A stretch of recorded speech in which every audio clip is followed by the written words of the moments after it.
I'm going to jump straight to what inspired me and through that maybe deal Sure. with some of the other stuff. Yeah, So of course. I was talking to Max briefly about this before, but I was middle of, I was involved in the Shidduch world. I dated and got married. It wasn't exactly easy, but it was not as hard maybe as some people. And I knew a lot of singles. I kind of part of the community. This is what we all experience.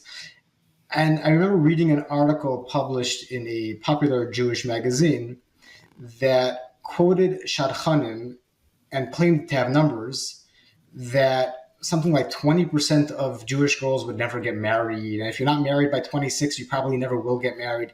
Absurd. And to put it bluntly, I was furious. Yeah.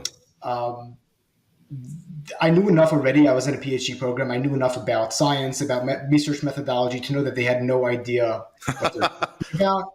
And the idea that people would say something like that and terrify people when they didn't know what they were saying was just extraordinarily frustrating. And what can I do about it? Nobody knows who I am in the community. Nobody cares what I say. And in fact, the fact that I'm saying this may not matter either, but what I can do, I know how to do is research. I know how to look at numbers. I know how to collect data. I know how to interpret it.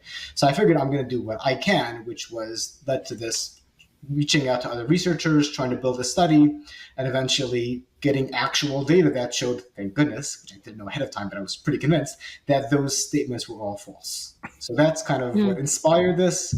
And along the way, I've kind of slowly been trying to figure out what to do about this problem and what the problem actually is, but maybe I'll leave that when you have questions about that.